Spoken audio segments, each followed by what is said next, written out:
ये वो दर्द भरी कहानी है जो रगों में उतरकर दिल को छलनी कर दे। एक माँ और उसके अनाथ बेटे के साथ हुआ वह जुल्म जिसे देखकर आपका खून खौल उठेगा। गांव वालों ने ईद के दिन भी उन पर तरस न खाया, लेकिन फिर अल्लाह ने दिखा दिया कि वह कब तक चुप रहता है।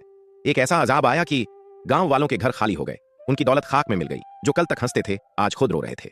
गांव में ईद उल फित्र की तैयारियों का मौसम था। बच्चियां रंगीन कपड़े पहने सड़कों पर खेल रही थीं, औरतें खुशबूदार मिठाइयां और सेवियां तैयार कर रही थीं और मर्द नए कपड़ों में मस्जिद जाने की तैयारी कर रहे थे। गांव की जिंदगी के इन रंगों के दरमियान एक कोना ऐसा भी था जहां सादगी और गरीबी का साया छाया हुआ था। फातिमा और उसका यतीम बेटा अली, जिन्होंने ईद की रात को खुशियों के दरवाजे पर ताला लगा दिया था, वह इस मंजर का हिस्सा नहीं बन सके। फातिमा की जिंदगी की सबसे बड़ी हकीकत उसका बेटा था, जिसे उसने अपनी मेहनत से बड़ा किया था। उसके शौहर का इंतकाल कुछ साल पहले एक हादसे में हो चुका था और उसने अली की परवरिश अकेले ही की थी। अली अभी 8 साल का था, लेकिन उसकी मुस्कुराहट में एक ऐसी सुकून थी जो उसकी मां की मेहनत और कुर्बानी को जाहिर करती थी।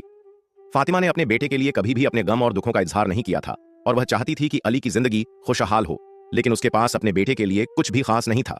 फातिमा ने अली को जो लिबास पहना रखा था वह पुराना था और उनके पास ईद के लिए मिठाइयां या नए कपड़े नहीं थे। अली का दिल टूट रहा था क्योंकि वह अपनी मां की हालत देख रहा था और वह नहीं चाहता था कि वह ईद पर भी उदास रहे, लेकिन वह जानता था कि मां ने उसे कभी शिकायत का मौका नहीं दिया। फातिमा अली से कहती थी, बेटा, अल्लाह हमेशा हमारी मदद करता है, हमें अपनी तकदीर पर भरोसा रखना चाहिए। ईद के दिन जब पूरा गांव नमाज के बाद एक दूसरे से गले मिल रहा था और मिठाइयां बांट रहा था, फातिमा और अली अपने छोटे से कमरे में बैठे थे। गांव के कुछ लोग उनके बारे में बात करते हुए हंसते हुए कहते, ये गरीब लोग कब तक अपनी तकदीर का रोना रोते रहेंगे, ईद के दिन भी इनके चेहरे पर मुस्कुराहट नहीं आती। फातिमा इन बातों को दिल में नहीं लेती थी, लेकिन पीछे से अली का दिल दुखता था।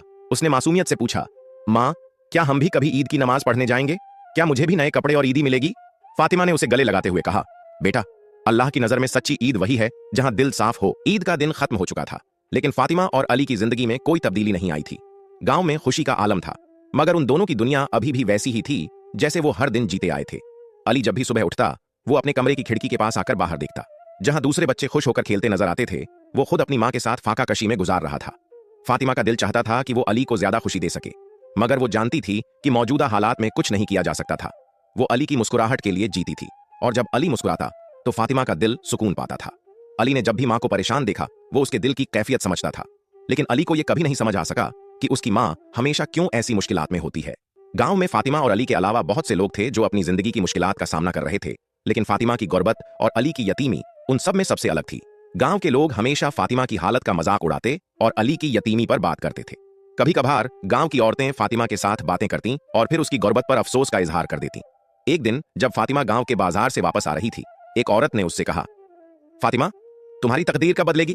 तुम्हारी हालत से तो यही लगता है कि तुम हमेशा इसी तरह गरीब रहोगी। ये बात फातिमा को कभी तकलीफ नहीं पहुंचाती थी, मगर फिर भी उसका दिल गमगीन होता था, क्योंकि वो जानती थी कि लोग उसकी गुर्बत को हिकारत की नजर से देखते हैं। वो हमेशा इस नजर को नजरअंदाज कर देती, क्योंकि उसका ईमान था कि अल्लाह हर हाल में उसकी मदद करेगा। एक दिन अली मां के पास आया और बोला, मां, क्या हम कभी खुश हो सकेंगे? क्या हम ईद पर दूसरे बच्चों की तरह खुश हो सकेंगे? ये सवाल अली के दिल का दर्द था, क्योंकि वो हमेशा अपनी मां की हालत देखता था और उसका दिल टूट जाता था। फातिमा ने मुस्कुराकर कहा, बेटा, अल्लाह पर ईमान रखो, वो हमें कभी भी अकेला नहीं छोड़ेगा। लेकिन अली के दिल में सवाल थे जो उसके जहन से निकलने का नाम नहीं ले रहे थे। वो चाहता था कि वो अपनी मां को खुश देखे, मगर वो नहीं जानता था कि यह कैसे मुमकिन होगा। फातिमा का दिल कभी कभी इस बात पर गमगीन हो जाता था कि क्यों वो कभी खुश नहीं हो पाती, लेकिन फिर वो खुद को तसल्ली देती कि अल्लाह की रजा ही उसकी जिंदगी का मकसद है। वो चाहती थी कि अली की जिंदगी बेहतर हो, लेकिन उसके पास वसाइल कम थे। गांव में जब भी किसी ने फातिमा से बात की, उसका रद्द-ए-अमल हमेशा खुशगवार होता, लेकिन वो गहरे दुखों को छिपाने में माहिर हो चुकी थी। एक दिन एक औरत ने फातिमा से कहा, तुम्हें कभी भी खुशी नहीं मिलेगी। फातिमा ने उस औरत को जवाब दिया, अल्लाह के रास्ते पर चलना ही सबसे बड़ी खुशी है। फातिमा के अल्फाज में ऐसा यकीन था कि दूसरे लोग उसकी बातों से मुतासिर हो जाते। अली की जिंदगी में कुछ ऐसी तब्दीलियां आना शुरू हो गई थीं जिनसे वो खुद भी हैरान था। वो जब भी गांव के दूसरे बच्चों को खेलते हुए देखता, वो अपने दिल में एक ख्वाहिश महसूस करता था कि वो भी उनके साथ खुश हो सके, लेकिन फिर वो सोचता कि शायद ये सब अल्लाह की रजा में है और वो जो भी कर रहा है वो अल्लाह की मशीयत के तहत है। एक दिन फातिमा ने अली से कहा, बेटा, तुम्हारी तालीम बहुत जरूरी है, तुम्हें अपनी मेहनत से आगे बढ़ना है। अली ने मां की बात सुनकर खुश होकर कहा, मां, मैं कोशिश करूंगा कि अच्छे नंबरों से इम्तिहान दूं ताकि तुम्हें खुश कर सकूं। फातिमा ने अली को गोद में उठाकर कहा, बेटा, तुम्हारी कामयाबी मेरी सबसे बड़ी खुशी है। तुम जहां भी जाओ, अल्लाह तुम्हारे साथ होगा। अली ने स्कूल जाने का इरादा किया और फातिमा ने उसके लिए स्कूल का बैग तैयार किया। बैग में कुछ किताबें, कॉपियां और एक छोटा सा पेंसिल बॉक्स रखा गया था। अली ने अपनी मां का शुक्रिया अदा किया और खुश होकर स्कूल के लिए रवाना हो गया। यह एक नया कदम था जो अली ने अपनी जिंदगी में उठाया था और फातिमा की दुआएं भी उसके साथ थीं। अली के लिए स्कूल की दुनिया एक नई दुनिया थी, जहां वह नए दोस्तों से मिलता, नए सबक सीखता और नया इल्म हासिल करता। स्कूल जाने की वजह से अली का दिल खुश होता, क्योंकि वह जानता था कि उसका मुस्तकबिल रोशन होगा। उसकी माँ की दुआओं का असर उस पर था और वह मेहनत करने की कोशिश करता था ताकि अपनी माँ का सिर फख्र से ऊंचा कर सके। फातिमा का रोजाना का रूटीन भी नॉर्मल की तरह था। वह सुबह जल्दी उठकर घर के कामों में मशगूल हो जाती थी। कभी कभार गांव के कुछ लोग उससे मदद के लिए आते और वह खुशी खुशी उनकी मदद करती। वह हमेशा दूसरों की खिदमत करने में खुश रहती थी और यही उसकी तबीयत का हिस्सा था। उसकी जिंदगी में जो भी तकलीफें आईं, उसने कभी भी उनसे हार नहीं मानी थी। गांव में कुछ लोग ऐसे भी थे जो फातिमा की मदद करते थे और वह उसकी मेहनत और सब्र को देखकर उसे इज्जत देते थे। फातिमा कभी भी किसी से कुछ नहीं मांगती थी और वह जो कुछ भी करती अल्लाह की रजा के लिए करती थी। वह गांव में एक ऐसी शख्सियत बन चुकी थी जिसे सब लोग इज्जत की निगाह से देखते थे। अली, जो पहले कुछ ज्यादा होशियार नहीं था, अब स्कूल में अपने उस्तादों से बहुत कुछ सीखने लगा था। उसने कुछ ही दिनों में अपने पढ़ाई के स्तर को बेहतर कर लिया। वह हमेशा माँ से कहता, माँ, मैं चाहता हूं कि तुम्हें खुश देखूं और तुम्हें मेरी कामयाबी पर फख्र हो। फातिमा ने अपने बेटे की मेहनत को सराहा और कहा, बेटा, तुम्हारी कामयाबी में मेरी दुआएं हैं। तुम जहां भी जाओ, अल्लाह तुम्हारी रहनुमाई करेगा। अली की कामयाबियां फातिमा के लिए खुशी का बाइस बन रही थीं, क्योंकि उसने अपनी जिंदगी के सारे चुनौतियों को अपनी दुआओं और मेहनत से गुजारा था। वह जानती थी कि एक दिन उसका बेटा जरूर कामयाब होगा और वह उसकी दुआओं का असर देख रही थी। गांव में अब फातिमा की इज्जत पहले से ज्यादा बढ़ गई थी। वह जो भी काम करती, लोग उसकी मेहनत और सब्र को देखकर तारीफ करते थे। वह गांव की एक ऐसी औरत बन चुकी थी जो अपने गमों को छुपाते हुए दूसरों की खिदमत में आगे रहती थी। गांव के लोग हमेशा उसकी मदद करते और वह जानते थे कि फातिमा के दिल में अल्लाह की मोहब्बत और यकीन था। एक दिन जब फातिमा गांव के बाजार से वापस आ रही थी, एक औरत ने उससे कहा, फातिमा, तुम्हारी जिंदगी में जो खुशियां हैं वह बहुत ही खास है। तुम्हारी मेहनत और सब्र का हमें सबक मिलता है। फातिमा मुस्कुराकर जवाब देती, अल्लाह का शुक्र है, मेरी जिंदगी में जो कुछ भी है वह अल्लाह की रजा से है। अली की मेहनत रंग लाने लगी थी। उसने अपने स्कूल के इम्तिहानों में अच्छे नंबर हासिल किए थे और उसका दिल खुश हो गया था। उसने अपनी माँ को बताया, माँ, मैंने इम्तिहान में अच्छे नंबर लाए हैं और अब मैं तुम्हें खुश देखना चाहता हूं। फातिमा की आंखों में मोहब्बत और फख्र की झलक थी। वह जानती थी कि अली की कामयाबी उसकी दुआओं का नतीजा थी। अली की कामयाबियां फातिमा के लिए एक हौसला अफजाई थीं और वह उसकी जिंदगी को बेहतर बनाने की कोशिश करती थी। अली ने हमेशा अपनी माँ को खुश रखने की कोशिश की थी और उसकी यह कामयाबियां उसकी मेहनत और अल्लाह की मदद का नतीजा थीं। गांव का मौसम बदल रहा था और फसलों की तैयारियां भी शुरू हो गई थीं। किसान अपने खेतों में मेहनत कर रहे थे और गांव में एक नया जोश पैदा हो चुका था। फातिमा भी गांव के कामों में शरीक होती थी और उसने अपने बेटे के साथ मिलकर फसलों की कटाई में मदद की। अली ने भी मां के साथ खेतों में काम किया और फातिमा के साथ खुशी के लम्हे गुजारे। इन दोनों के बीच एक खास रिश्ता था जो मेहनत और मोहब्बत से भरा हुआ था। फातिमा हमेशा अपने बेटे के लिए बेहतर जिंदगी की दुआएं करती थी। वह जानती थी कि अल्लाह के रास्ते पर चलना ही सबसे बड़ी खुशी है। जैसे ही गांव की कटाई खत्म हुई, गांव वालों का फिर से रवैया फातिमा और अली के साथ बदलता जा रहा था। वे फिर से ताने कसने लगे थे। गांव में हर तरफ खुशी का मौसम था, लेकिन फातिमा और अली की जिंदगी में सुकून नहीं था। जैसे ही ईद के दिन गुजरते, गांव के लोग अपने कामों में मशगूल हो जाते, लेकिन फातिमा और अली की जिंदगी में एक और दिन आता था जिसमें गरीबी और दुख का साया उन्हें बेचैन करता था। गांव वाले हमेशा फातिमा और अली की हालत का मजाक उड़ाते थे। ये ताने कभी खुले तौर पर होते और कभी पीछे छिपे हुए। फातिमा और अली अपनी गरीबी की वजह से गांव में अलग थलग पड़े रहते और यह महसूस होता कि बाकी दुनिया उनसे दूर हो चुकी हो। गांव के मर्द और औरतें उनके बारे में बात करते हुए कहते, ये गरीब लोग कब तक गरीबी का रोना रोते रहेंगे। देखो, इनके पास तो कुछ भी नहीं है, हमेशा इसी हालत में रहेंगे। ये दोनों ईद पर भी खुश नहीं हो सकते, हमेशा गमों में डूबे रहते हैं। इन बातों को फातिमा और अली सुनते थे, लेकिन वे हमेशा खामोश रहते और इन तानों को अपनी तकदीर समझकर बर्दाश्त करते। गांव के बच्चे अली को हमेशा मजाक का निशाना बनाते थे। वे अली के पुराने कपड़े देखकर हंसते और उसका दिल दुखाते। कभी कभार वे उससे कहते, तुम्हारे पास तो कुछ नहीं है, तुम्हारी मां तुम्हें अच्छे कपड़े क्यों नहीं देती। ये बातें अली के दिल में चुभ जाती थीं, लेकिन वह कभी अपने जज्बात का इजहार नहीं करता था। वह जानता था कि उसकी मां जो कुछ भी करती है वह उसी के लिए करती है और वह खुद को ज्यादा कमजोर नहीं दिखाना चाहता था। लेकिन एक दिन जब अली गांव के मैदान में खेल रहा था, एक लड़के ने उसका मजाक उड़ाया, तुम कितने गरीब हो, तुम्हारे पास जूते भी नहीं हैं। यह बात अली के दिल में एक गहरा दुख छोड़ गई और वह घर आकर अपनी मां से कहने लगा, मां, मैं क्यों गरीब हूं, क्यों हम दूसरे बच्चों की तरह खुश नहीं हो सकते। फातिमा का दिल टूट गया था, लेकिन उसने अपने बेटे को तसल्ली देते हुए कहा, बेटा, अल्लाह की रजा में जीना ही सबसे बड़ी खुशी है, वह तुम्हें कभी मायूस नहीं करेगा। उसने अली को अपने सीने से लगाया और कहा, हम जो कुछ हैं अल्लाह की रजा से हैं और यही हमारी ताकत है। गांव के मर्द भी फातिमा और अली का मजाक उड़ाने में पीछे नहीं थे। वे अपने कामों में मशगूल रहते, लेकिन जब भी उनकी नजर फातिमा पर पड़ती, वे खुसुर फुसुर करके बातें करते थे। एक दिन गांव के एक मर्द ने कहा, देखो, फातिमा हमेशा अपने बेटे को गरीब बनाने की कोशिश करती है, उसे कभी खुश नहीं देख पाती। ये दोनों गरीब रहेंगे, इनकी तकदीर कभी नहीं बदलेगी। ये दोनों कभी कामयाब नहीं हो सकते, क्योंकि ये हमेशा गरीबी का रोना रोते हैं। ये ताने फातिमा के दिल में तकलीफ का बाइस बनते थे, लेकिन उसने कभी किसी से कुछ नहीं कहा। वह हमेशा अपनी जिंदगी में आने वाले चुनौतियों का सामना करती थी और अपने बेटे की खुशी के लिए जीती थी। गांव में एक दिन की खास रात थी जब गहरे अंधेरे में भी फातिमा और अली का दिल एक दूसरे के साथ जुड़ा हुआ था। वे दोनों दिल ही दिल में अल्लाह से अपनी तकदीर की तब्दीली की दुआ कर रहे थे। रात का वक्त था और चांद की मध्यम रोशनी ने गांव की गलियों में एक संजीदा खामोशी का माहौल पैदा कर दिया था। इन दोनों के दिलों में एक ही ख्वाहिश थी, अल्लाह की रजा और मदद। फातिमा ने अली को अपने पास बिठाया और नरम लहजे में कहा, बेटा, अल्लाह के सामने झुकना ही हमारी सबसे बड़ी ताकत है। हमें अपनी तकदीर बदलने के लिए अल्लाह से मदद मांगनी होगी। अली, जो अपनी मां की बातों से बहुत प्रभावित था, उसके साथ बैठा और अपनी आंखों में आंसू भरकर दुआ करने लगा। या अल्लाह, हम दोनों तेरे बंदे हैं, हमारे दिल में सिर्फ तेरी रजा की आरजू है। हमारी गरीबी और दुखों का बोझ हम नहीं उठा सकते, हम तुझसे मदद की दुआ करते हैं। या अल्लाह, हमारे दिलों को सुकून दे और हमारी तकदीर बदल दे।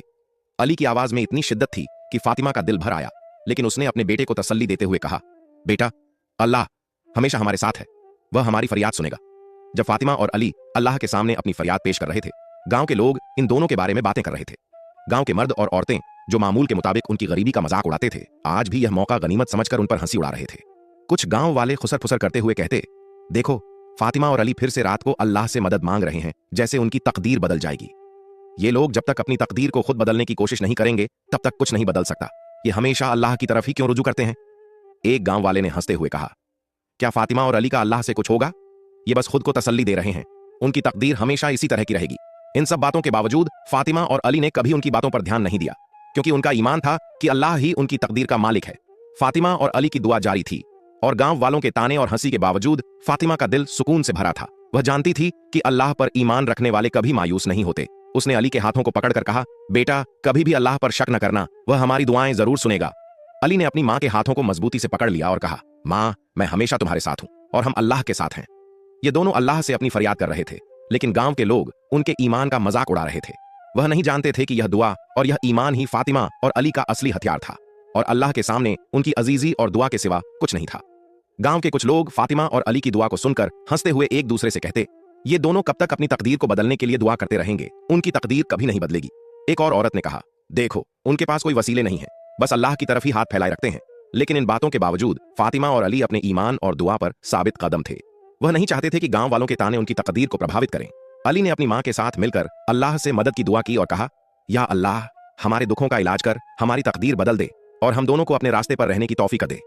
वह जानता था कि उसकी दुआएं अल्लाह तक पहुंचेंगी और एक दिन अल्लाह उनके सब्र और ईमान का बदला देगा। गांव में एक दिन के बाद दूसरा दिन आ रहा था, लेकिन इस दिन कुछ ऐसा होने वाला था जिसकी किसी ने भी उम्मीद नहीं की थी। गांव में नॉर्मल जिंदगी चल रही थी, लोग अपने कामों में मशगूल थे और फातिमा और अली की जिंदगी भी गम और खुशी के बीच गुजर रही थी। मगर इस दिन गांव वालों को एक अचानक तब्दीली का सामना करना पड़ा। पहले तो गांव में हल्की फुल्की बारिश शुरू हुई, जो बाद में बहुत तेज हो गई। कुछ लोग इसे मौसम का नॉर्मल बदलाव समझ रहे थे, लेकिन जब बारिश ने जोर पकड़ा तो गांव वाले घबरा गए। कुछ जगहों पर पानी भर गया, खेतों और घरों में कीचड़ जमा होने लगी। लोग तुरंत घरों से निकलकर पानी निकालने की कोशिश करने लगे, मगर कुछ नहीं कर पाए। यह बारिश एक ही दिन में रुकी नहीं। बारिश का सिलसिला कई दिनों तक चला और गांव में बाढ़ जैसी हालत पैदा हो गई। गांव वाले, जो अपनी रोजमर्रा की जिंदगी में मस्त थे, अब इस नेचुरल आफत के आगे बेबस हो गए। बारिश ने गांव के खेतों को बर्बाद कर दिया और लोगों के घर पानी में डूब गए। गांव के कुछ लोग परेशान होकर अपने घर छोड़कर सुरक्षित जगहों की तरफ जाने लगे, लेकिन कुछ लोग जो अल्लाह की ताकत को नहीं समझ पाए थे, अभी भी अपनी हालत पर घमंड किए हुए थे। वे समझ रहे थे कि यह सिर्फ एक छोटी सी आफत है, लेकिन कुछ गांव वाले अब चुपचाप यह सोचने लगे थे कि क्या यह अल्लाह की तरफ से कोई इशारा है। फातिमा और अली, जो हमेशा अल्लाह पर यकीन रखते थे, इन हालात में भी डटे रहे। जब बारिश तेज हुई तो फातिमा और अली अपने छोटे से कमरे में बैठकर अल्लाह से दुआएं करते रहे। फातिमा अली को समझाते हुए बोली, बेटा, अल्लाह का अजाब या इम्तिहान हमें कभी नहीं हरा सकता। अगर हमारा ईमान मजबूत हो, हम इस कुदरती आफत से जीतकर अल्लाह के रास्ते पर चलेंगे। फातिमा और अली का ईमान इस आफत के बावजूद भी नहीं डगमगाया और वे जानते थे कि अल्लाह उनकी दुआएं सुनेगा। वे इन मुश्किलों को सब्र के साथ झेलते हुए अल्लाह के फैसले का इंतजार करते रहे। गांव वाले अब परेशानी के आलम में थे। जहां कहीं भी लोग बारिश से बचने की कोशिश करते, पानी उनके घरों में घुस जाता था। गांव के खेत और फसलें बर्बाद हो चुकी थीं और अब गांव वालों को यह फिक्र सताने लगी कि वे इस नुकसान की भरपाई कैसे करेंगे। एक दिन गांव के एक बुजुर्ग ने कहा, यह सब अल्लाह की तरफ से है, हमें अपनी जिंदगियों का मुहासिबा करना चाहिए। हमने फातिमा और अली का हमेशा मजाक उड़ाया, लेकिन हमने यह नहीं सोचा कि अल्लाह हमारे अमल का हिसाब लेगा। यह बात गांव वालों के दिलों में एक नया डर पैदा कर गई और वे सोचने लगे कि शायद अल्लाह का अजाब उन्हें इसीलिए मिल रहा है क्योंकि वे फातिमा और अली के साथ जुल्म कर रहे थे। बारिश के दौरान गांव के कुछ लोग खेतों में काम करने निकले थे, लेकिन एक अजीब हादसा हो गया। एक बुजुर्ग किसान जो हमेशा फातिमा और अली का मजाक उड़ाता था, खेत में काम करते हुए अचानक एक पेड़ के नीचे गिरकर बेहोश हो गया। उसके बदन में इतना तेज दर्द उठा कि वह तुरंत इलाज के लिए गांव लौटा, लेकिन इस हादसे के बाद लोगों के दिलों में डर की लहर दौड़ गई। यह अल्लाह की तरफ से एक इशारा है, एक गांव वाले ने कहा। हमने फातिमा और अली का मजाक उड़ाया और अब हमें इसका नतीजा भुगतना पड़ रहा है। बारिश के बाद गांव में एक नई मुसीबत पैदा हो गई। गांव के लोग बीमार पड़ने लगे। कुछ लोगों को चमड़ी की बीमारियां हो गईं और कुछ की हालत बहुत खराब हो गई। गांव के बुजुर्ग यह सोचने लगे कि यह बीमारी भी अल्लाह की तरफ से एक निशानी है। गांव वाले अल्लाह से माफी मांगने और अपने अमल को सुधारने की दुआएं करने लगे। गांव वालों पर अल्लाह का अजाब इतना शदीद हो चुका था कि वो अब अपनी हालत से हिम्मत हार चुके थे। बारिशें, सैलाब और बीमारियों ने उन्हें अंदर से हिलाकर रख दिया था। ये सब कुछ उन्हें यह समझाने के लिए था कि अल्लाह की रजा में जिंदगी गुजारना कितना जरूरी है। गांव के लोग जो फातिमा और अली का मजाक उड़ाया करते थे, अब उनके दिल में एक नई तब्दीली आ चुकी थी। गांव के बुजुर्ग, जिन्होंने हमेशा फातिमा और अली को कमतर समझा था, अब अल्लाह के सामने तौबा करने के लिए सर झुकाए खड़े थे। वो जानते थे कि अल्लाह की तरफ रुजू किए बिना उनकी जिंदगी में सुकून नहीं आ सकता। अल्लाह के सामने हमारी तौबा ही हमें अजाब से बचा सकती है, एक बुजुर्ग मर्द ने कहा। उसके अल्फाज गांव के बाकी लोगों के दिलों में गहरे असर छोड़ गए थे। फातिमा और अली, जो हमेशा अल्लाह के रास्ते पर चलने के लिए दुआ करते आए थे, इस वक्त भी अल्लाह पर मुकम्मल यकीन रखते हुए अपनी आजमाइशें बर्दाश्त कर रहे थे। फातिमा ने अली से कहा, बेटा, हमें सब्र का दामन थामना है। अल्लाह का फैसला हमेशा दुरुस्त होता है और हमें उसकी रजा में राजी रहना है। अली, जो अपनी मां की बातों से बहुत मुतासिर था, ने कहा, मां, हम हमेशा अल्लाह के रास्ते पर चलेंगे और अल्लाह की मदद के बगैर हमें कुछ नहीं चाहिए। ये दोनों हमेशा अल्लाह की रजा की दुआ करते और उसकी हिदायत की तलब रखते। फातिमा का ईमान इतना मजबूत था कि उसने कभी नहीं सोचा कि अल्लाह का अजाब उन पर आएगा। वो जानती थी कि अल्लाह की रजा में ही सुकून है। गांव के लोग अब अपने गुनाहों का इकरार करते हुए अल्लाह की रजा के लिए सच्चे दिल से तौबा कर रहे थे। उन्होंने अपनी गलतियों को तस्लीम किया और अपने अमल पर शर्मिंदगी महसूस की। गांव के एक मर्द ने कहा, हमने फातिमा और अली के साथ जो कुछ किया वो हमारी सबसे बड़ी गलती थी। हमने उन्हें मजाक का निशाना बनाया, लेकिन हमने कभी ये नहीं सोचा कि अल्लाह हमारे साथ क्या सुलूक करेगा। फातिमा और अली के सामने आकर गांव के लोग उनसे माफी मांगने लगे। फातिमा, हमें माफ कर दो, हमने तुम्हें और तुम्हारे बेटे को बहुत तकलीफ दी। अल्लाह हमें माफ करे और हमें अपनी हिदायत दे।